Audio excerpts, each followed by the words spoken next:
Boa noite para você que está nos acompanhando aqui na edição de terça-feira do Jornal da Rádio Cultural FM, a rádio mais bonita, né, Flávia, da Zona Norte. Exatamente. Daqui a pouco a gente vai começar o jornal. Isso. Daqui a um minuto, né? Nós estaremos começando o jornal e a Exato. gente já vai contar um pouco, né, Vinícius, para quem está aí nos bastidores virtuais, o que a gente vai ter hoje. Exatamente. Agora sim, vamos à entrada para a FM. Boa noite, estamos iniciando mais uma edição do Jornal da Cultural, com a apresentação de Flávia Toledo e com a participação dos jornalistas Vinícius de Paula, Germano Schoenfelder e o comunicador Paulo Marques. Iniciamos essa edição de terça com agenda positiva, trazendo a profissional de gastronomia Ana Bandeira, que vai compor aí a agenda positiva, né?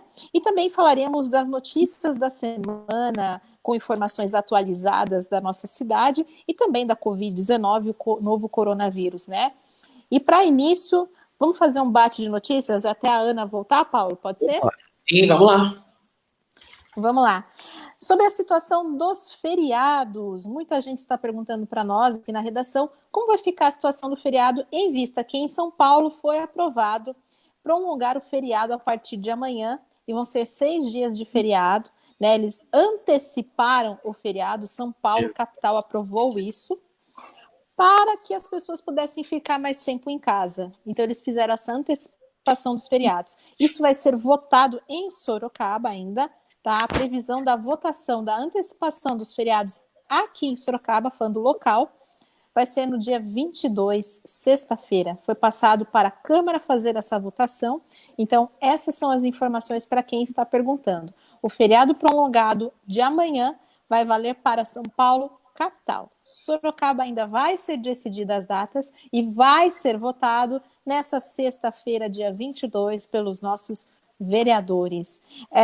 Germano, queria que você fizesse um bate também, e o Vinícius, sobre as notícias aí da STU, da empresa de transportes. Tem alguma informação aí diferente? Olha, a gente recebeu aqui uma carta do Sindicato dos Motoristas, né? Que dos diz rodoviários, rodoviários, muito perfeito. Que diz o seguinte: nota à imprensa, o Sindicato dos Rodoviários de Sorocaba e região informa que a empresa de transportes urbano de Sorocaba, a STU Sorocaba Transportes Urbanos, comunicou à entidade, nesta segunda-feira, dia 18, que irá deixar de operar o lote 2 do transporte coletivo de Sorocaba, no dia 3 de agosto, quando termina o contrato emergencial de prestação de serviço firmado entre a STU e a Prefeitura Municipal de Sorocaba. A STU tem cerca de 800 trabalhadores e muitos têm mais de 20 anos de casa. A empresa já iniciou o processo de desligamento dos funcionários para que a lei trabalhista do aviso prévio seja cumprida corretamente. O Sindicato dos Rodoviários informa que irá tomar todas as medidas para assegurar um emprego, salário e direito a todos os trabalhadores na nova empresa. Essa foi a nota dada pelo Sindicato dos Rodoviários e Motoristas daqui da região, né? Que ia haver algumas demissões aí na STU, na empresa de transportes, devido à descontinuidade do lote 2, né? É um lote aí que foi utilizado ainda mais de caráter emergencial. Essas as notícias da semana, né? E só para finalizar, antes da gente começar com a Ana, que eu estou muito ansiosa para saber, né, o que a Ana traz aí para a gente. Germano, quais são os dados atualizados da Covid? Sorocaba hoje. Sorocaba hoje está com 486 casos confirmados, né? Estamos com 1.221 casos descartados. Estamos também com 150 casos aguardando resultado para saber se vai ter resultado. Lembrando que desses 486, temos 428 casos recuperados / recuperação, tá? E, infelizmente, temos 30 óbitos e 5 casos ainda sobre suspeita, óbitos sobre suspeita do coronavírus. Em nível Brasil, o que me surpreendeu hoje é que foi assim: o Brasil passa pela primeira vez a 1.000 casos em 24 horas. Em 24 horas, 1.000 casos. Em 24 horas, 1.000 casos. Batemos o recorde, infelizmente. Ó, em 24 horas, tivemos 1.179 casos. Isso foi em 24 horas. Hoje, chegamos a 17.900 971 mortes. Segunda-feira era 16.792, certo? Casos confirmados. Hoje estamos com 271.628 casos confirmados. Ontem era 254.220. Quer dizer, está subindo rápido. Sobe muito rápido em questão de 24 horas. E o pior é que já alcançamos esse 1.000 casos já. E essa foi a ideia do governador, até de antecipar os feriados, para incentivar que as pessoas fiquem em suas casas, né? Fiquem em isolamento, fiquem em segurança. E que para evitar esse tipo de... Opa, tô com eco. Alguém tá com o computador ligado aí, gente? Não. Não, Vinícius? Não, Vinícius? Também não. Não, eu estou com eco. E aqui em Sorocaba, só reiterando, o projeto para antecipar os feriados foi enviado hoje pela prefeita, vai ser votado pela Câmara e vai ser apreciado pelo Legislativo nessa sexta-feira, dia 22. As datas, se aprovado, estará decidido. O feriado de amanhã será para a capital, esses 6 dias. Vai ter dentro também. Oi. Paulinho? Tá vindo daí. Flávia, eu vou tirar rapidamente você aqui da live. Você entra novamente, por favor. Enquanto isso, a gente vai atualizando também, batendo um papo sobre o Covid-19 do país. Tá bom. Só um minutinho.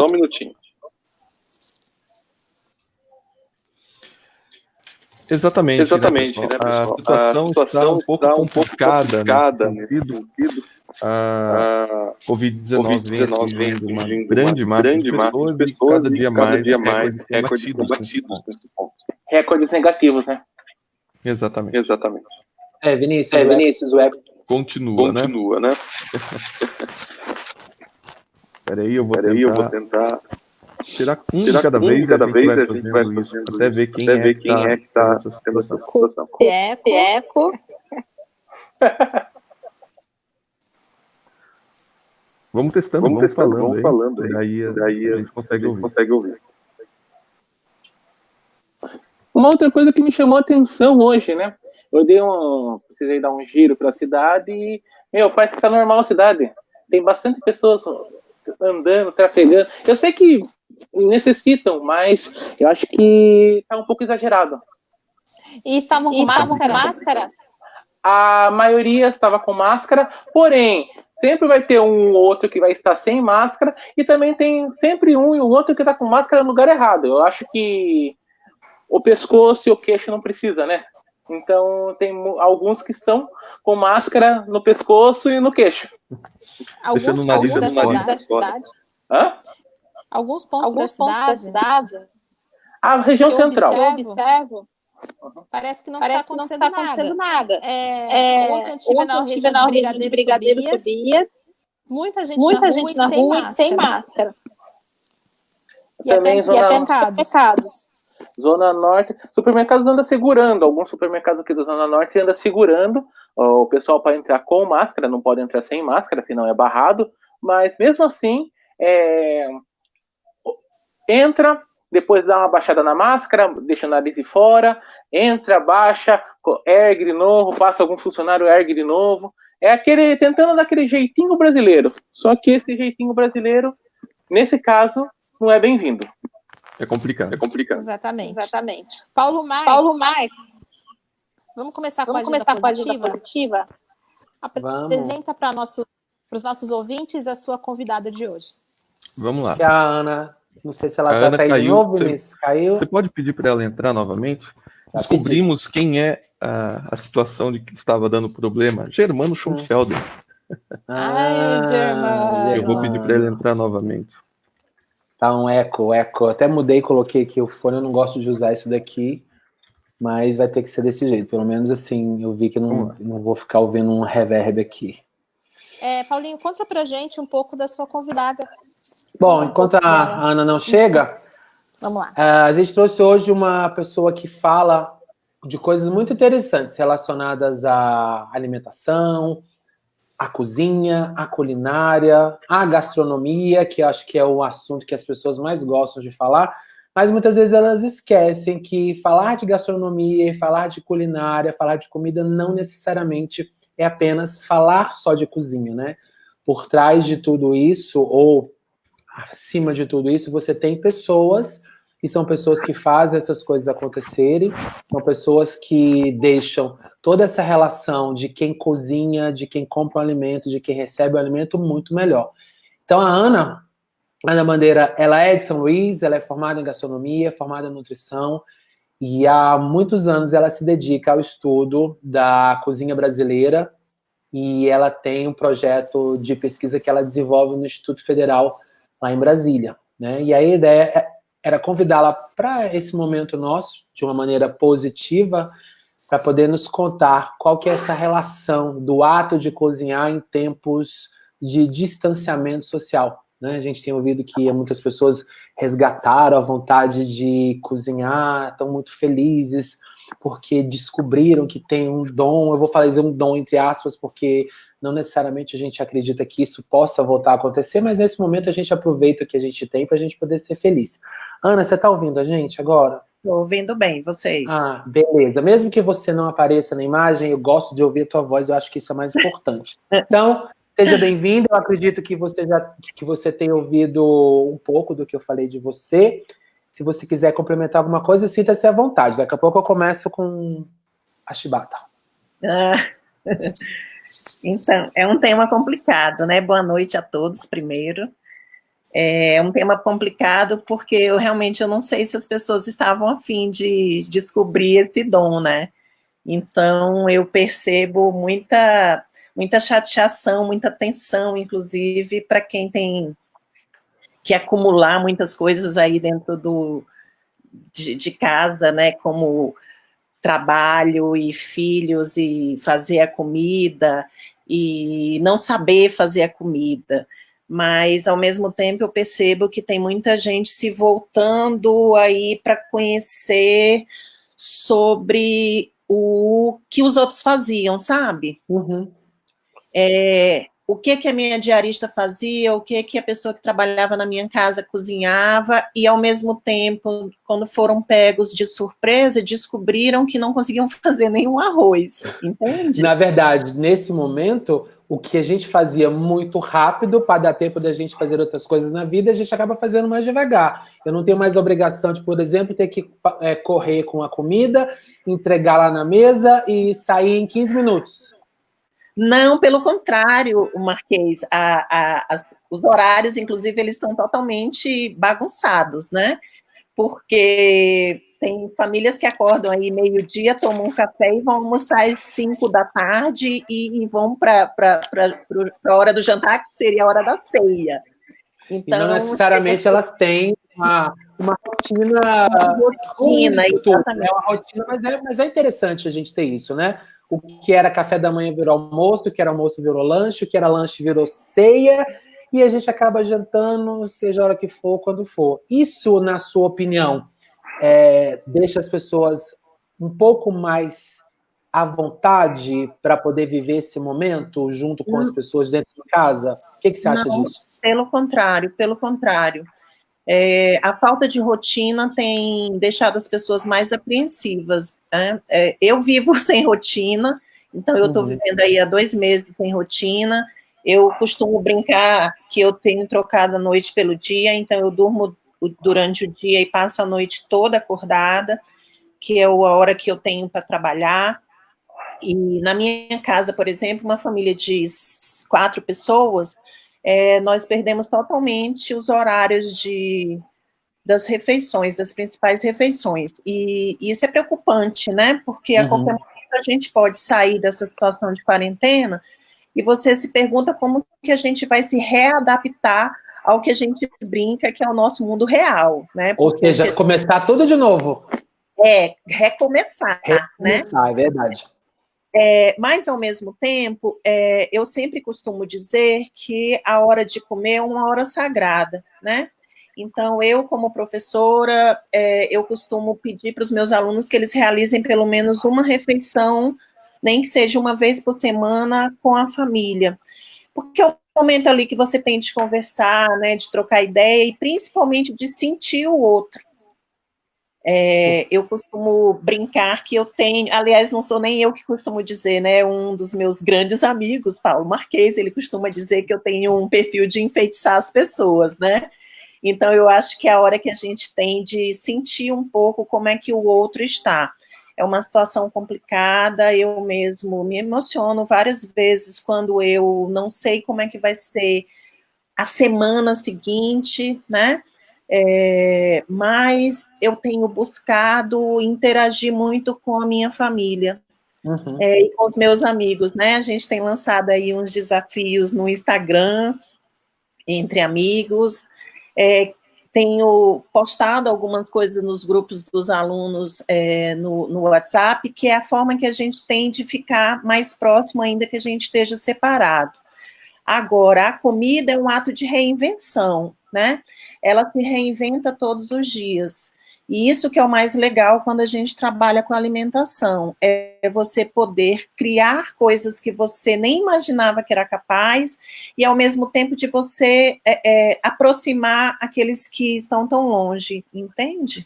Existem alguns autores que falam que no ato de você preparar o alimento junto com as pessoas, ali não vai carinho, não vai amor, não vai nada. Eu sou uma pessoa que discorda disso, eu acho que a gente já conversou disso uma vez. Na sua opinião, esse ato de cozinhar, ele pode, nesse momento de isolamento, aproximar essas pessoas dentro de casa de uma maneira mais afetiva? Com certeza, acredito plenamente nisso. Não só de aproximar as pessoas dentro de casa. Recentemente, eu ouvi de uma amiga que fez aniversário em tempos, né, de Covid, de quarentena e de isolamento social, que ela foi acalentada com uma pessoa que lhe mandou o bolo do aniversário, a outra que mandou o café da manhã, o almoço e o jantar. Então, são atos, né, e que a gente não tinha. A gente vê muito em filmes americanos, né, quando você muda aí para uma cidade ou para uma casa nova, sempre tem algum vizinho batendo a sua porta para te entregar um bolo. Aqui no Brasil, a gente não tem muito esse costume, principalmente aí em regiões como região centro-oeste, região sudeste, sul do país. O nordestino ainda tem um pouco mais esse hábito. Por que Mas esse hábito eu tenho percebido, sim, uma aproximação muito maior. Por que esse hábito é tão aflorado do nordestino? Assim, na sua opinião, existe alguma característica dessas regiões que tornam essas pessoas muito mais à vontade dessa forma de agradar as pessoas, de quando as pessoas chegam novas num bairro, ou num prédio, ou enfim, numa casa, delas serem recebidas dessa maneira? O que você acha disso? Essa tua pergunta me deixa numa saia justa, né? Porque eu sou muito suspeita, até porque eu sou nordestina. Então, já me desculpe aí as outras quatro. Pelo sotaque dela, Ana Tereza não é uma pessoa da região de São Paulo, ela não é uma pessoa de uma região que a gente tenha assim, o hábito de ouvir. Ela mora em Brasília há muitos anos, mas ela nunca perdeu a característica dela fundamental, que é o sotaque dela, né? E é um sotaque característico da região de onde ela veio, que é do Maranhão, mais precisamente lá de São Luís. E aí?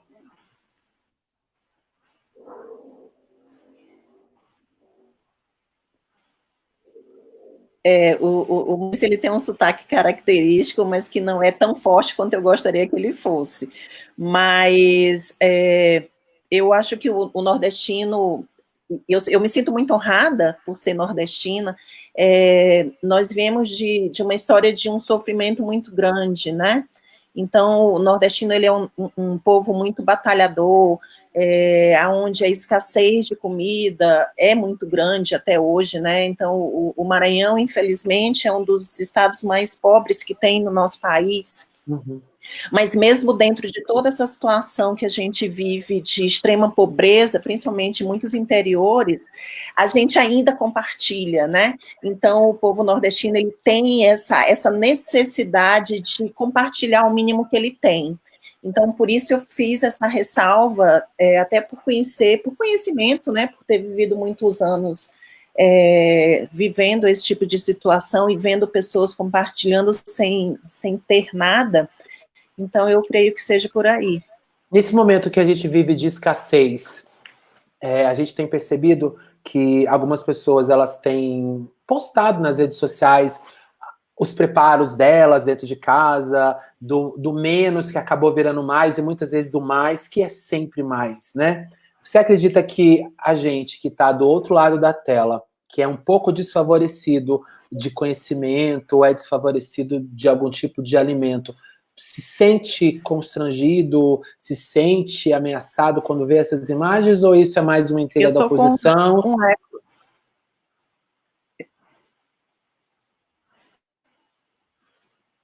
Oi?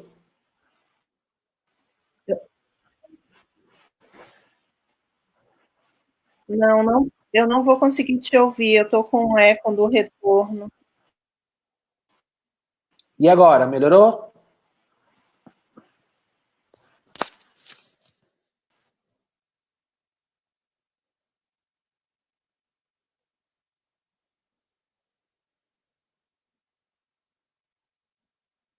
Bom, a Ana Tereza tá sem o áudio, ela acabou de mandar uma mensagem aqui, tá sem o áudio, eu vou pedir para ela retornar novamente. E a gente volta, então, com o Vinícius e com o Germano, para a gente poder continuar aqui com tudo que está acontecendo na cidade, em termos das últimas notícias, o que tem esperado para a gente. Conta aí, Vinícius. Então, as últimas notícias em Sorocaba estão cada vez mais assim preocupantes, né? Principalmente que estão saindo notícias de que o isolamento social está abaixo, muito abaixo do que se espera nesse momento de pandemia, onde a recomendação, né, é a gente ficar em casa, né? Quem pode ficar em casa, para a gente manter, de fato, essa questão do isolamento social de forma funcional, né? De forma que traga resultado positivo, né?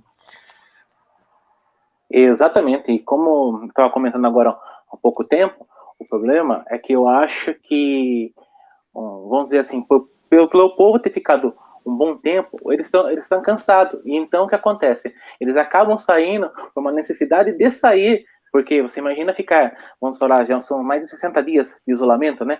E acaba saindo, só que não é o tempo ainda de sair. Estamos ainda num pico. Aliás, estamos subindo esses números. Pode ver o número. A cada dia sobe mais um pouco. A cada dia chegamos a um recorde negativo, como eu acabei de falar, um recorde negativo do que está acontecendo. Então, não podemos deixar esse número subir tanto assim, porque vai chegar uma hora, não vamos conseguir. Lembrando que hoje os hospitais estão com 90%. O estado de São Paulo já está com 90% da capacidade já de hospitais lotados. Santa Casa já tem o seu número, já chegou ao seu número de 90%.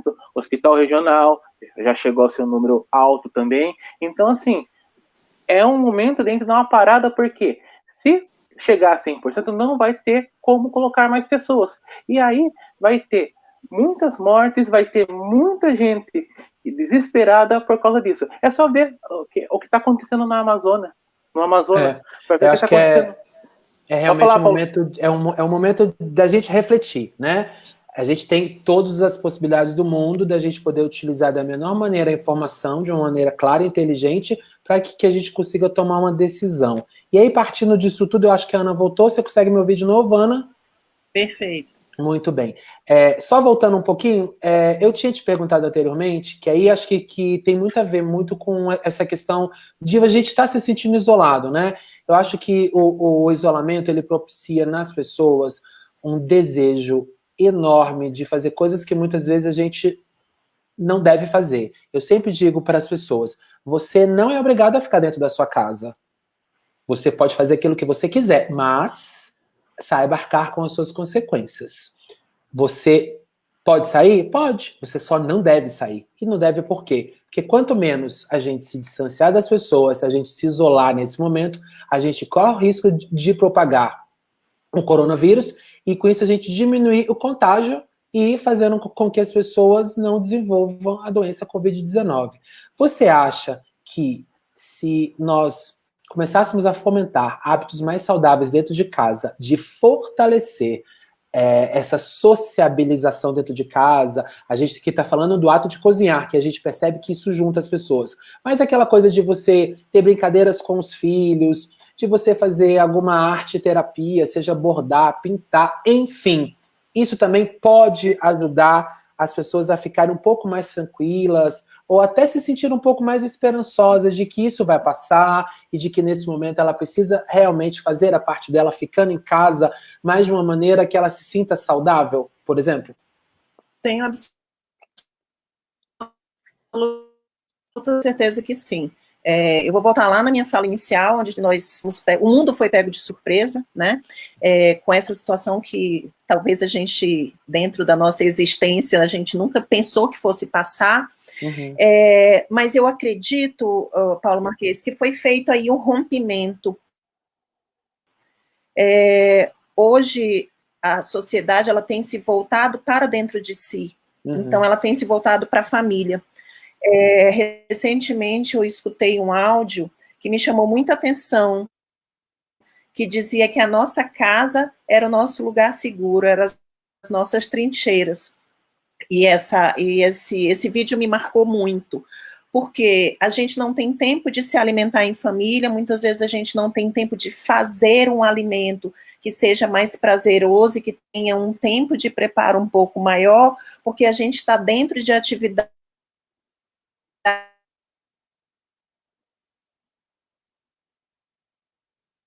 almoço que era de 20 minutos, se estende a quase 1 hora. Então,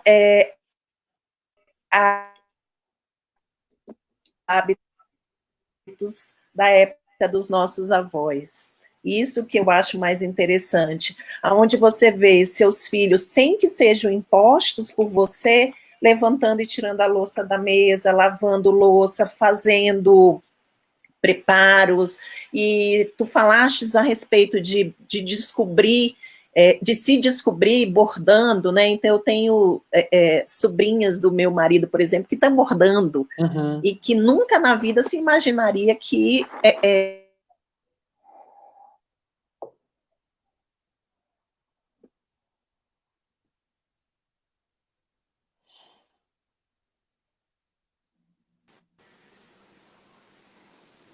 eu acho que a Ana agora realmente caiu de uma vez, né? Acho que ela não consegue voltar. Realmente hoje a nossa conexão tá bem ruim, a gente fica, né, um pouco apreensivo em relação com isso, mas, bom, a gente vai ficar por aqui hoje e a gente vai trazer a Ana novamente na próxima semana, já vou prometer para você, ouvinte, e ela vai ficar do início ao fim para a gente poder destrinchar um pouco mais sobre isso e vendo quais são as melhores estratégias que a gente tem hoje para que a gente consiga melhorar as nossas condições dentro de casa para melhorar essa relação de isolamento social, tá?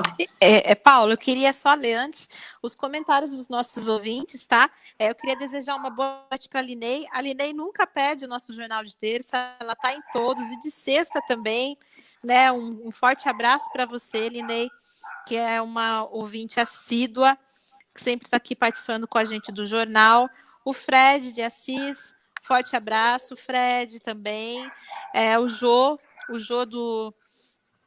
que também tem a biblioteca, que compartilhou aqui o nosso trabalho, sempre compartilha, sempre está aqui com a gente. Um abraço para você também, Jô. E aí a gente segue também com os nossos ouvintes, né? A conexão dela caiu, Paulo, é isso? Sim, acho que ela não vai conseguir voltar.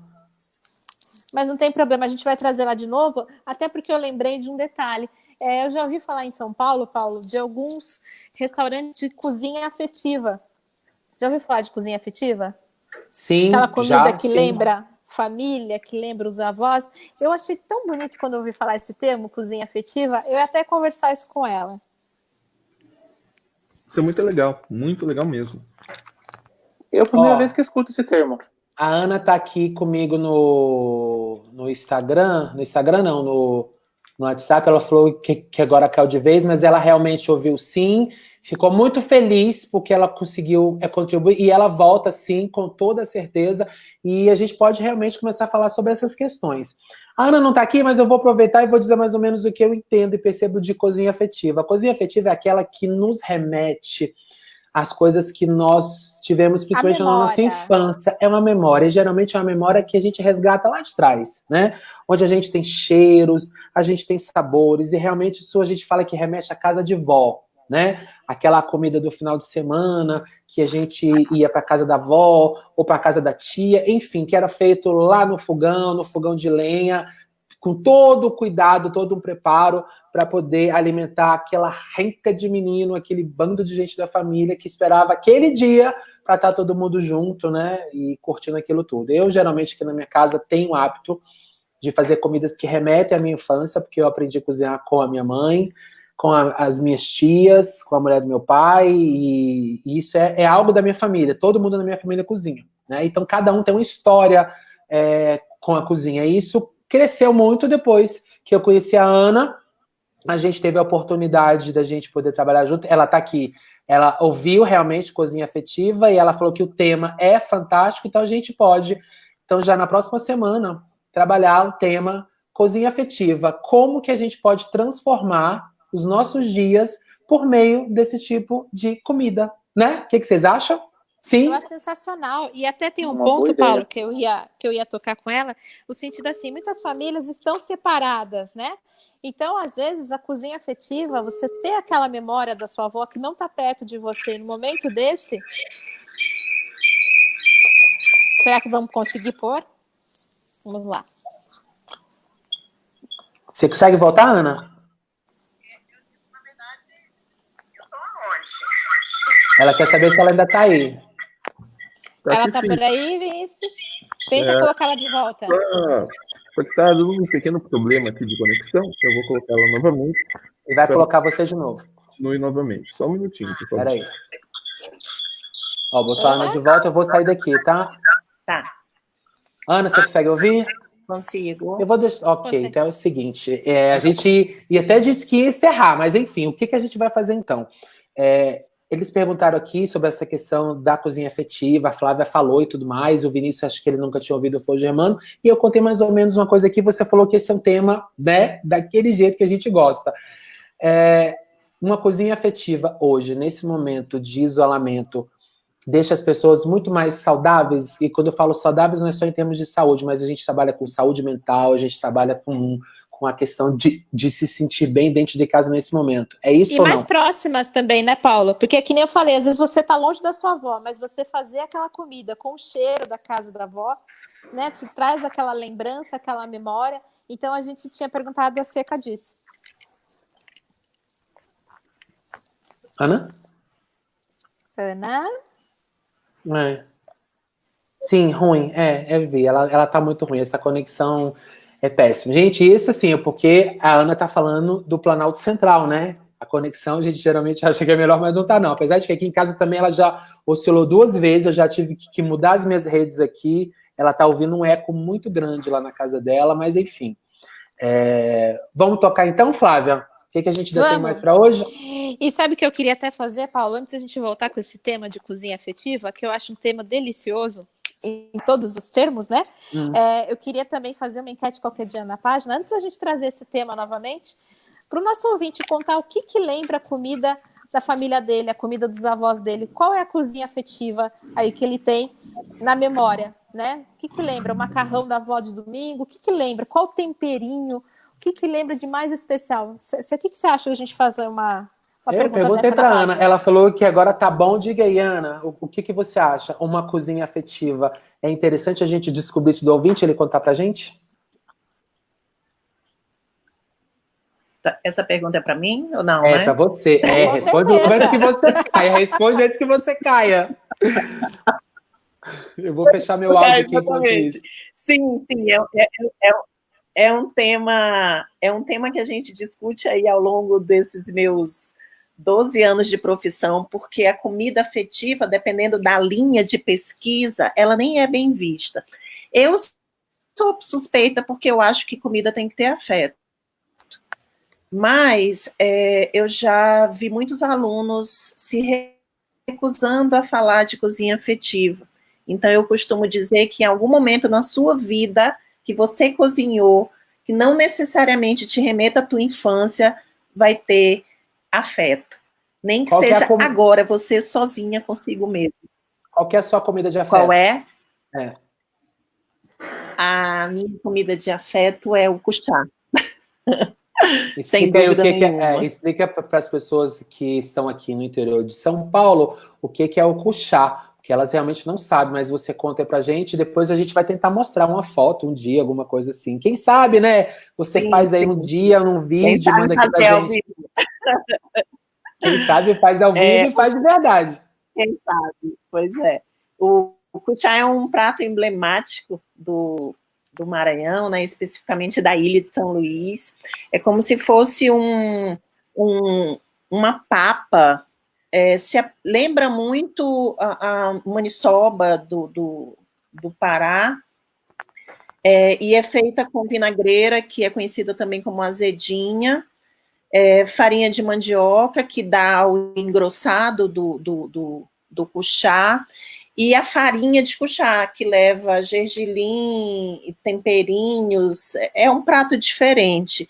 Mas por que me remete à cozinha afetiva? Depois de 22 anos em Brasília, e eu não me esqueço, né, a minha terra natal, todas as vezes que eu sinto o cheiro, me dá aquela sensação de túnel do tempo. Então,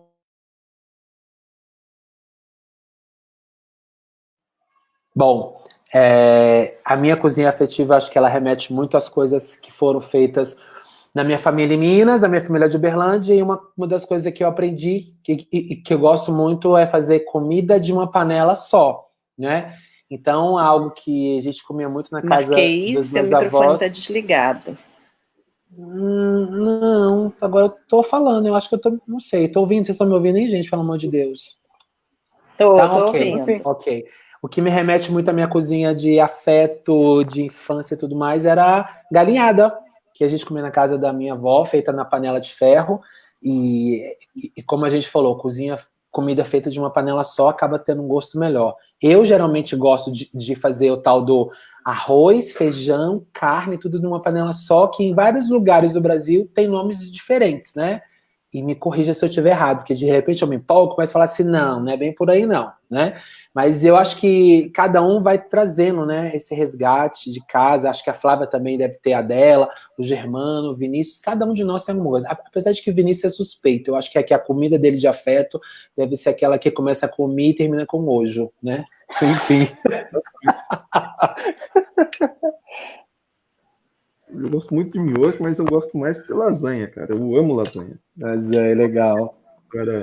Germano, você, conta aí pra nós, sua comida de afeto.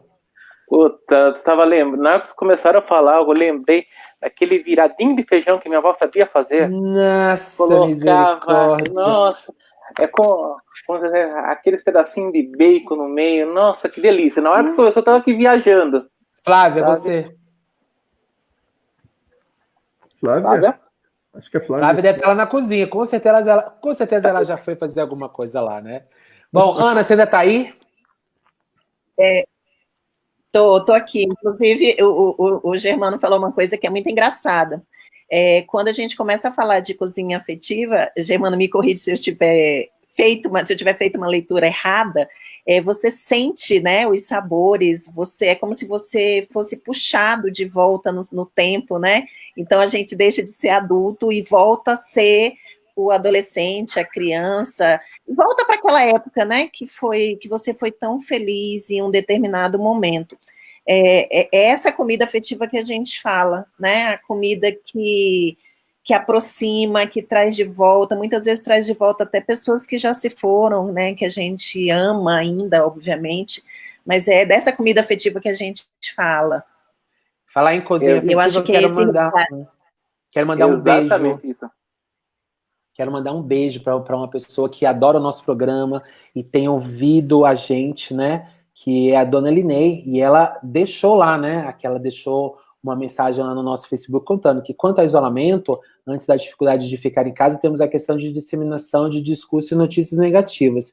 E aí, na linha do que diz a convidada Ana, estou vendo minha filha de 9 anos se interessando em aprender a cozinhar, aprendeu a fazer brigadeiro, está aprendendo a fazer macarrão, mas sem cebola e alho. É ou não é uma forma de interar as pessoas da família, Ana? Olha isso. Sem dúvida nenhuma. Sem dúvida nenhuma. Deu uma falhazinha no final da tua leitura, mas sem dúvida nenhuma.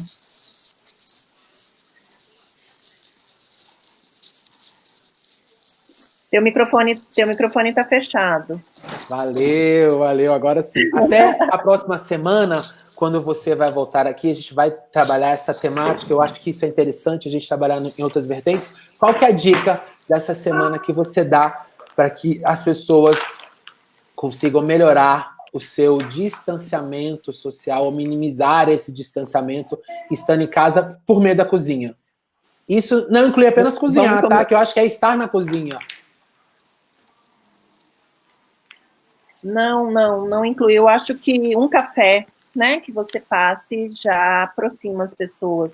Eu vou começar com aquela nossa frase clássica do fiquem em casa, cuidem-se e acreditem que logo, logo a gente vai estar de volta aos nossos convívios sociais. Eu espero que bem mais mudados e diferentes e que a gente abra um pouco mão, né, das redes sociais, que nesse momento tem sido importante, mas que ao mesmo tempo a gente tem tido sede de abraço e de conversar olhando no olho, né? Isso é o que eu tenho mais sentido falta. Mas a minha dica, então, para essa semana é que a gente se reúna em torno da mesa, nem que seja para comer um bolo, tomar um café, ler um trecho de um livro, né? Eu sou apaixonada aí por livros, então acho que essa é a minha dica. E aprendam a fazer coisas novas e coisas diferentes. É isso aí, gente. Ana Tereza Bandeira, profissional de gastronomia, nutrição, professora e pesquisadora na área de cozinha brasileira, lá do Instituto Federal de Brasília, esteve conosco em mais uma edição aqui da nossa Agenda Positiva, do Jornal da Cultural. Querida e grande amiga, obrigado por você compartilhar um pouco do seu conhecimento, que para mim pouco nada, é muito mesmo. Obrigado pela sua disponibilidade. É muito bom ter a chance de pessoas como você, nessa simplicidade do falar, trazer assim uma fala que nesse momento é muito propícia, deixa a gente muito feliz, né?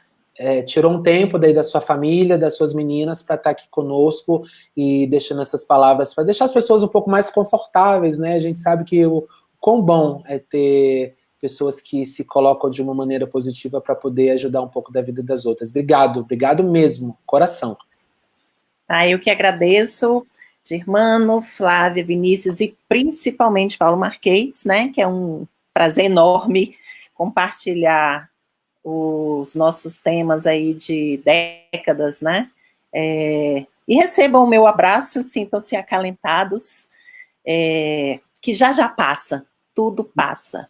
E só lembrando, gente, a Ana Tereza já esteve aqui em Sorocaba várias vezes e provavelmente ela estará aqui novamente ainda este ano, não sei quando, mas ela estará aqui, e aí a gente vai fazer uma live diretamente aqui da minha casa, né? Ela ali num canto, eu no outro, mas a gente aqui junto falando sobre essas coisas e deixando o nosso dia muito mais bacana. A gente fica por aqui. Eu agradeço muito você que está aí do outro lado, nos ouvindo. Se você está em casa, continue em casa, fique em casa, se proteja. Se você está a caminho da sua casa, vá com Deus, cuidado no caminho. Chega em casa, não esqueça, deixe o sapato do lado de fora, tire toda a roupa em algum lugar, que não precisa ser do lado de fora também, e vá tomar seu banho e corra para a cozinha. Eu tenho certeza que vai ter alguma coisa muito lá bacana esperando você em cima do fogão. Boa noite, obrigado, gente. Nós que agradecemos, Paulo. Obrigada mais uma vez. E na próxima terça nós teremos novamente Agenda Positiva, tá bom? Obrigada. Obrigado também para o Jô Lima, da linha 42. Paulo, a linha 42, ela traz memórias de Sorocaba. a gente estava falando de memória afetiva, né? E a linha 42, ela traz tudo que tem do Laranjeiras, até o primeiro time de futebol, as primeiras fotos, é uma biblioteca muito completa de memórias do bairro Laranjeiras, o bairro da nossa querida Rádio Cultural, né? E convido você qualquer dia ir lá. E hoje o Jô, da linha 42, compartilhou, né, o nosso jornal, a Agenda Positiva, para o pessoal assistir lá da página dele. Muito obrigada, viu, Jô? Obrigado, Jô. É isso aí. Vamos prosseguir, então, com o jornal. Vinícius de Paulas tem informações novas. Obrigado, Paulinho. Um grande beijo. Te aguardo na próxima terça. Quero saber mais aí da comida afetiva, de todos nós. Até de você, ouvinte. Pode que deixar, comida até que terça-feira que lembra... vem. Né, vamos fazer enquete, Paulo. Que comida que lembra a infância do nosso ouvinte aqui da Cultural? É isso aí, gente. Manda durante a semana, a gente vai fazer aqui um apanhado e a gente traz semana que vem. A gente vai fazer uma enquete mais bacana e eu acho que a gente vai ficar mais próximo até lá. Beijo! Combinadíssimo. Beijo. Vinícius, quais são as novidades aí? Você estava fazendo uns comparativos do Brasil com outros países, é isso? Exatamente. Olha só, o Brasil chegou à terceira posição de números confirmados do Covid-19. A gente está perdendo, no caso, para a Rússia e para os Estados Unidos. Os Estados Unidos têm mais de 1,5 milhão de confirmados e 92 mil mortes.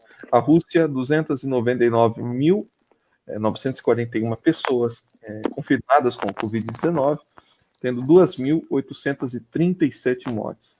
O Brasil, atualmente, 200.628 pessoas confirmadas com o Covid, sendo 17 mil mortes confirmadas, virando quase 18 mil mortes. A Rússia, que ocupa o segundo posto ali de mais pessoas contaminadas, tem 2 mil mortes, quase 3, e a gente tem quase, a gente já passou do dobro, né, Flávia? A gente já está aí a bem mais números, né? A quase 20 mil pessoas contaminadas. Mortas, perdão. Então, e esse é um pódio vergonhoso. Com certeza. Um pódio vergonhoso. Triste. Um pódio vergonhoso e triste.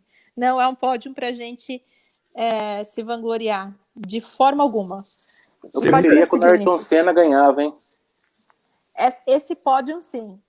Esse que o Vinícius está falando, esse pódio é um pódio mais triste que a gente pode ouvir. Vinícius, eu acabei te cortando, pode prosseguir. Primeiro, né? Tem muita gente que até brinca, né, Flávio? Estamos aí, anteriormente estávamos em quarto, né, atrás do Reino Unido, passamos o Reino Unido. Muita gente, vamos ganhar esse campeonato, vamos passar, vamos chegar em primeiro lugar. Gente, não é assim, a gente está falando de saúde pública. A gente está falando de pessoas que estão morrendo de formas muito tristes quando a gente fala de Covid-19. A gente está falando do pai de alguém, do filho de alguém que é muito querido para alguém. Esses dias eu vi uma enfermeira falando, né, no depoimento no Face, que ela está cuidando com amor e carinho as pessoas do Covid, porque pode ser o amor de alguém. Pode ser o filho de alguém, o avô de alguém. Então, quando a gente está falando de mortes, a gente não está falando só de números. A gente está falando de alguém que é especial para outras pessoas, de alguém que é querido, ou até especial e conhecido por nós. Então, é um número muito triste, muito assustador. Vinícius, alguma previsão para algum nome aí para ministro da Saúde?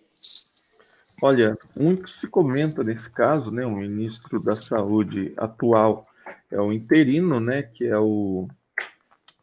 Vou pesquisar o nome dele aqui, mas é um militar que estava, digamos, já no governo, já no ministério, enquanto o Taish ocupava o cargo. No caso, deve ser indicado aí nos próximos dias um novo ministro da Saúde, mas atualmente o general Eduardo Pazuello, ele é o ministro interino da Saúde. Já convocou também novas diretorias ali, já colocou outras pessoas também do Exército para cuidar da questão da saúde, né, do Ministério da Saúde, tornando aí a situação, né, ao seu modo, né, ao seu ver ali. Muita gente fala que essa aproximação aí que essas ações são uma aproximação do que pensa também o presidente Jair Bolsonaro, mas aí é boato, né? A gente não pode também assumir uma coisa que a gente não tem certeza e a gente não tem confirmação. Então, enquanto é boato, a gente não divulga aqui no Jornal da Cultural. Perfeito. Germano, tem mais algumas atualizações por aí? Tenho uma interessante. Sabe que o presidente dos Estados Unidos, Donald Trump, ele está cogitando a não deixar voos do Brasil para os Estados Unidos. Ele falou que ele não quer brasileiros lá, ele falou que não quer que as pessoas venham infectar o povo dele. Simplesmente, o Brasil está com alguns problemas. Isso são palavras dele. E está causando medo até no próprio Trump, né, dos Estados Unidos. O que é a ordem mesmo, Germano? Só para a gente entender? Oi? A Qual ordem que era a ordem? Isso. Sim, não quero que pessoas venham infectar nosso povo. O Brasil está com alguns problemas. Alguns problemas, né? Então, para você ver que até os outros países, e os Estados Unidos também alcançou um pódio triste, né? Quanto que foi o número lá, o Vinícius? Atualmente, os Estados Unidos têm 1.558.232 pessoas confirmadas desde o início da pandemia nos Estados Unidos. Tem 297.153 recuperados e de mortes, 92.235 pessoas.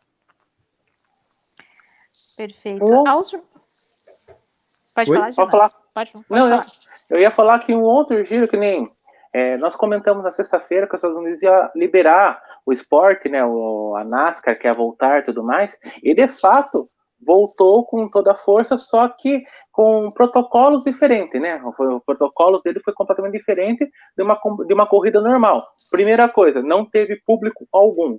Segundo, a transmissão foi a mínima possível. Geralmente eles são campeões, tanto que eles já ganharam o Grêmio. A transmissão da NASCAR ganhou o Grêmio 2 vezes já, e dessa vez foi uma transmissão mínima. O que eu digo mínimo? O sinal estava fraco, estava com problemas, foi sinal de internet. Câmeras foram as mínimas possíveis, então das 30, 36, 40 câmeras que eles utilizaram bem menos, utilizaram metade das câmeras. Pessoas no pit lane também foi também completamente diferente. Geralmente mecânicos tudo aglomerado, foi mecânico espalhado, tanto que cada vez que eles faziam o pit stop e depois iam para lugares determinados. Tem umas cabines também que recebe o pessoal, os chefes de equipe, geralmente cabe 8 pessoas.